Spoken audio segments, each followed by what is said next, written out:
Hello, today is December 3rd, and I went and saw Wake Up Dead Man, a Knives Out mystery. I didn't like it as much as I liked the first one. It's been a minute since I've seen either of the other two Knives Out movies. I don't even remember the last time I watched Knives Out, but I've definitely seen that one multiple times, but I've only seen Glass Onion once, and it was like right after it came out. I didn't rewatch it for this one, which like I didn't think was necessary, and it wasn't like you don't need to have seen any of the other Knives Out movies to understand this one. It's like it's yeah, Benoit Blanc's the same, but like other than that, there's nothing else to it. Like they don't even reference the other two movies at all. They just keep referencing the like Kentucky Derby, like uh, what is it like case that he was famous for in the beginning, I think, or something like that. Um, but other than that, they don't reference the first two movies. So there was that to it, and I really love Knives Out. I love that movie. It's like a comfort movie to me, even though I haven't seen it in a while. Like it's such a fun, cool movie, and like the cast was amazing, and I like had those expectations for this one as well. And I don't remember liking Glass Onion as much. I think part of it was that the only time I've ever seen it was at home because it didn't release in theaters because it was COVID when it came out, and also it released on Netflix. So I'm glad that they like temporarily released this movie in theaters because it was really fun to see in a theater for a wide variety of reasons that we'll talk about. But like it was just one of those is that like it's just fun to see a big who done it with such a stacked cast in like this sort of theatrical experience and stuff like that. Like I don't know. I think just from like Glass Onion, where it's like it was at a time when none of us were allowed to see movies in theaters, so it's just kind of fun to like go back and be able to experience another Knives Out movie in a theater, and I like appreciated it for that.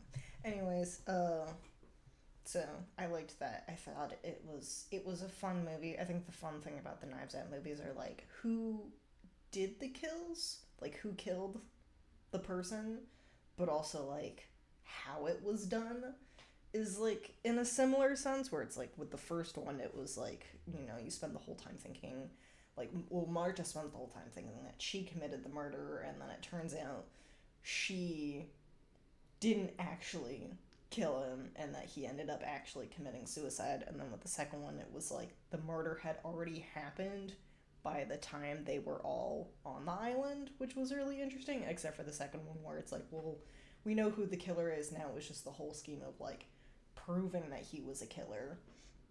And then with this one it was there were several bodies, which I thought was interesting. So because sorry, Monsignor Wicks. I have all the names propped up on IMDb because I know I was gonna forget everybody. But Monsignor Wicks, played by Josh Brolin, is the one who dies first. He like mysteriously dies in a cupboard next to the altar, and then you have to figure out like how he died and who killed him, and then later on the I don't remember who it was, but it was the Samson uh, dies where he's like stabbed with a scythe. So that's like the next murder, and like trying to figure out who did that, all while like Judd thinks that like he knows he didn't kill Monsignor Wicks, but everyone else thinks he did, and then but he thinks that he killed Samson.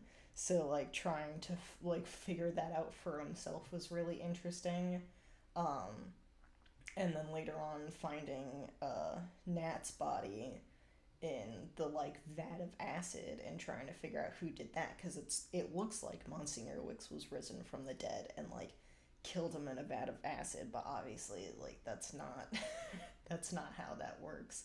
And then eventually when Martha confesses to everything and kills herself, um, which the whole concept of the movie was really interesting. There's always a theme with the Knives Out movies about money. So the first one was about like old money and the greed of old money, and like trying to keep it within the family. And then the Glass Onion was about like new money and how to like sustain that new money and keep it and like flaunt it and stuff like that. And this one was very much about like the sin of money. They constantly reference it as like Eve's apple, like the original sin and all that, and like how it corrupts people. And in a way, like you can see that throughout the film, like how it corrupts people, and like so in a way, like where is it? So like Sai, like once he finds out that Monsignor Wicks is his father, and they both find out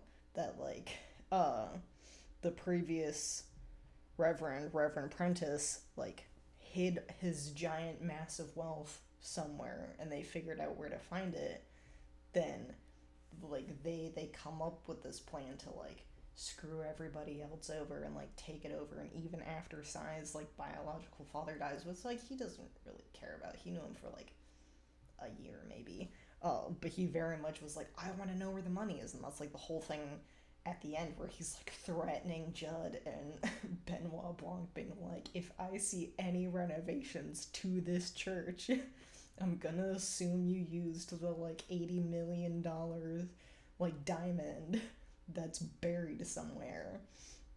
And like that was interesting. Or like Martha constantly references the sin of money and the sin of greed, and that's like her whole thing. That's why she killed, like, well, that's why she killed Monsignor Wicks, and that's why she killed Nat, is because both of them were greedy and they wanted the money for themselves. Like Monsignor Wicks wanted to essentially stop being a priest and like run away and like retire and live a rich life, and like Dr. Nat wanted to use it to essentially try and get his wife back. And then like Simon was just an unfortunate, or not Simon, Samson was an unfortunate casualty from Dr. Nat, and like the scent and like the use of greed and trying to like take the money for himself and take the diamond for himself, which like is very interesting. And like the way that it's portrayed in the film along with religion, I just thought was very interesting. I grew up religious, but I'm not religious myself, and so I loved Benoit Blanc's reaction to everything, where like Judd is like, how does it all feel? And he's like, it's bullshit, which I loved, but in a way, like it sort of helped for him, which I thought was interesting. And it was a really fun movie. Like I think that's all there is to it for the most part. And like it's a Knives Out movie. It's got twists and turns everywhere, and the soundtrack is amazing. I absolutely love it. And one thing that I did truly love was the sound design, because a good majority of this film takes place in a church.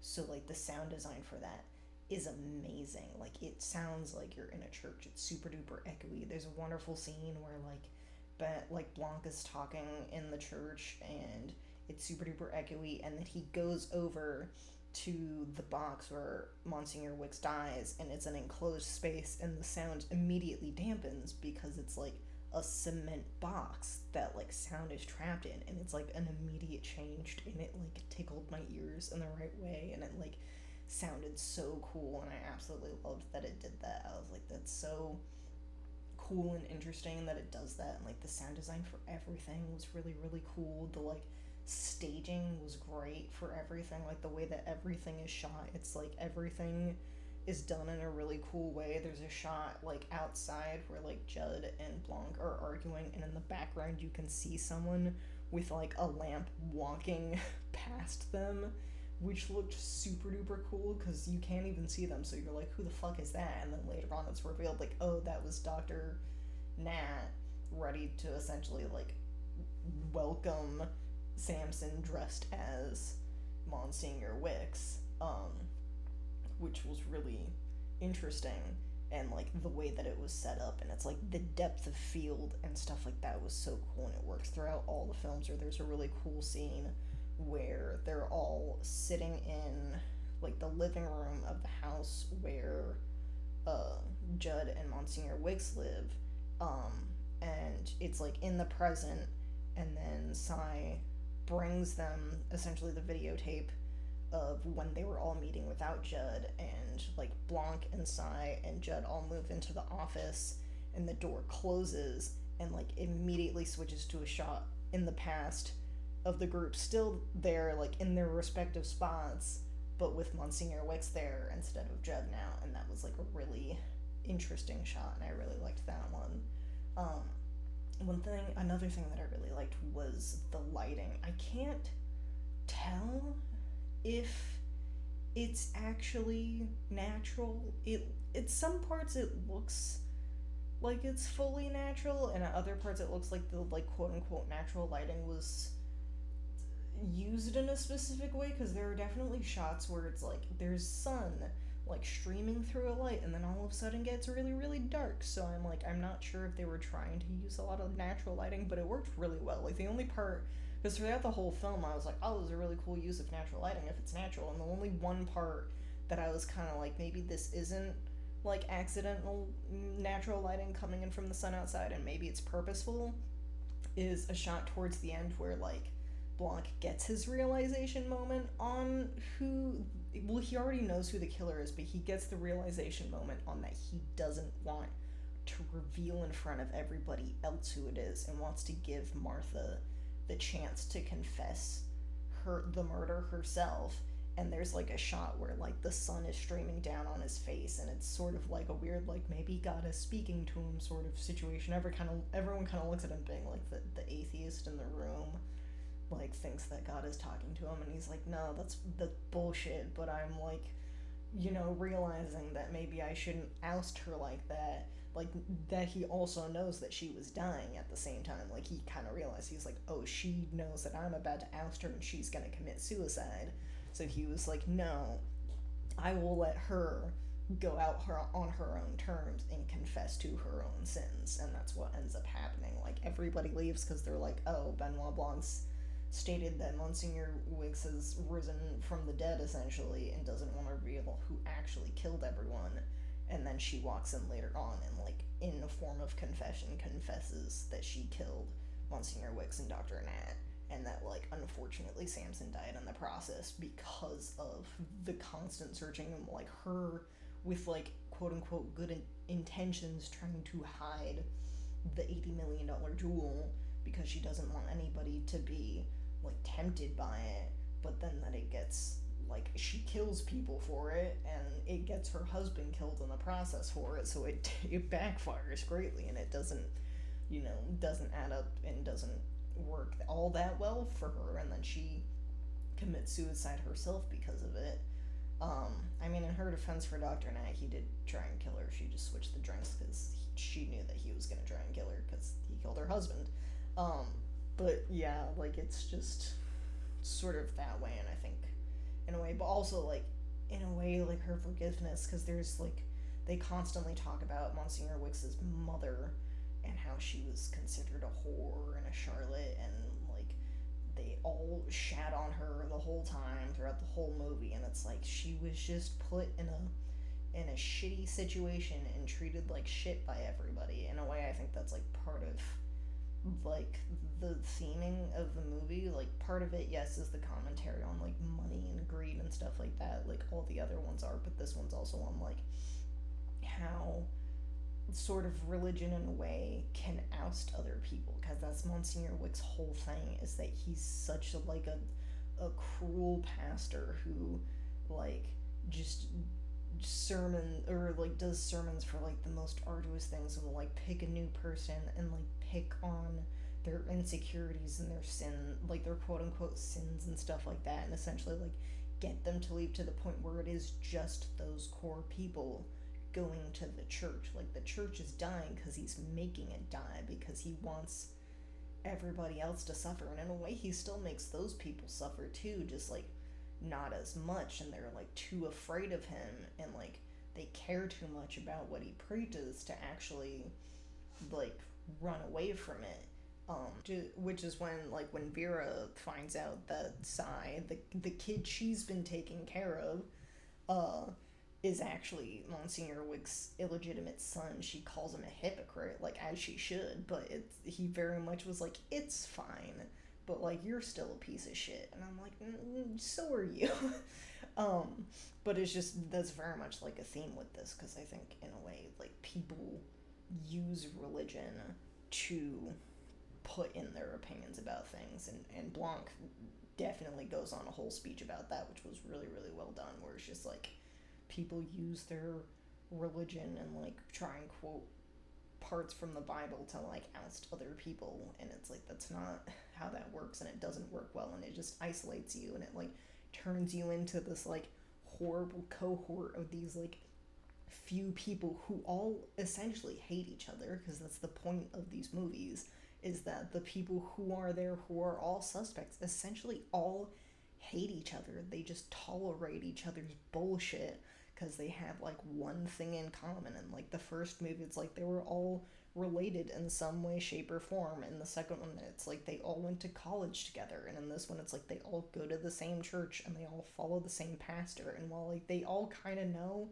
that Judd has a better idea and like a better mindset when it comes to religion, because Judd very much is like, I want to be welcoming. I don't want to fight the world. I want to like accept people's sins and like help them try and forgive themselves, because his whole spiel is that like he was a boxer and he accidentally killed someone in the ring, and like he did it out of anger and like became a pastor because of that, and they all treat him kind of like shit afterwards, because part of it is that he's like trying to change the church, and they're like, no, but we're all afraid of Monsignor Wicks and we don't want you to change the church because we're all scared of him.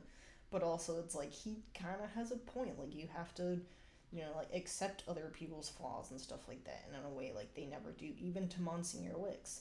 And it's just like, it was just very interesting, and I really liked this movie. I definitely, like, I don't know, there's something homey, I don't know if that's the right word, there's something comforting about the first one. It's like it feels snuggly in a way, and I think that was just like the fun fall vibes that it gives, and this one doesn't give that as well, but it's just like the first one's just so fun, and it all takes place essentially within the home, and this one mostly takes place on the grounds of the church. It's like the church, and then the house where the pastors live, and then the like Martha and Samson's house, like all within the grounds of the church, are essentially where the whole movie takes place. So it is still sort of contained on one space, but it's like three different buildings, so it feels more dispersed and less isolated than the other two, because like the first one takes mostly place in the actual house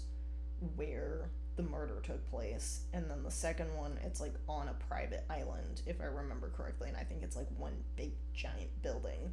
um so like it's a little bit different, but it's with this one, it was like it just felt bigger, which isn't a bad thing. It's just that like I think I just loved the first one so much that I like just didn't like this one as much, but it was so fun to watch a Knives Out movie in theaters again. Like I love it. I love the soundtrack. I love the sound design. I love the acting. Like it's just, usually, especially with movies that come out nowadays, I get a little skeptical when like casts are super stacked like that, because I'm like, it just seems like a lot. But like I learned with Knives Out that it's like you can have a really fun movie with such a stacked cast, and like I knew that this movie was gonna be really fun because I love the other two Knives Out movies, and I love Rian Johnson as a director. Like, unpopular opinion, I guess, but I loved The Last Jedi, and so like that's why I saw Knives Out in the first place, is because I loved The Last Jedi. So I had those high expectations, and I think part of it is, which I knew I was disappointed with Glass Onion, is with that I had super high expectations for Glass Onion because I loved Knives Out, and so I like dumbed down my expectations a little bit for this movie, which I think was a good thing, because like I said, like I don't think anything's gonna beat the first Knives Out movie, but this movie was still super duper fun. I think my one gripe is that we got no reference to Hugh Grant as Benoit Blanc's husband, and I would have loved a little bit of a reference of Hugh Grant as Benoit Blanc's husband. That would have been wonderful. That would have been great. But we didn't get it, which is very unfortunate. But other than that, like it was a fun movie. I don't know. I expect fun from Knives Out, so like it wasn't that like I knew it was gonna be fun, but like it was still, I don't know. There's always a fun thing about like whodunits with that, and they even reference whodunits. Like Martha has a whole like book club, and one of the weeks it was just a whole bunch of whodunits, and like three of them were by Agatha Christie. So like I mean, they know what they're trying to reference, but like this was very much the same way, where it's just like, like it's fun to watch the movie in the sense of like, I think that's where Knives Out works, is that it's like you're not just trying to figure out who did the murder, but also how did it occur and like why did it happen in that way, where it's like those sort of stem from each other. And for the most part, with like at least with the first one, you like kind of know why. I'm gonna be honest, I don't remember why the murder occurs with the second one, because I haven't seen it in however long it's been since that movie came out. But with this one, it was very interesting because you're like, okay, I still don't entirely know who committed the murder. Like, I for a hot second thought they were gonna like uh Orient Express this whole spiel, and that all of them committed to the murder because he's just a really shitty person. And it turns out, like, after all the other bodies started occurring, I was like, okay, that's not the case. But like, I was just very curious. I was like, I like don't know who's committing the murder, and I understand that he's a shitty person, so I kind of know why he's committing murder. And then it's like, oh, no, the murder's being committed because he's greedy and wanted what is essentially his actual inheritance, but because Prentice didn't want anyone to have the money, and Martha made a promise when she was a kid that like she knew was or at least she thought she was doing right by committing an actual murder. um, but yeah, I thought that was just interesting in that way. But I did really like it. I highly recommend it. I think it's a fun movie. I need to rewatch the other two now. Like I need to watch Knives Out because I love to, and I need to rewatch Glass Onion because it's been so long since I've seen that movie. Um, but yeah, I hope you liked this review. Um, Stay tuned for eventual more Stranger Things reviews when, as I've said, I have the time and the willpower to watch those episodes and then do reviews on them. Bye bye.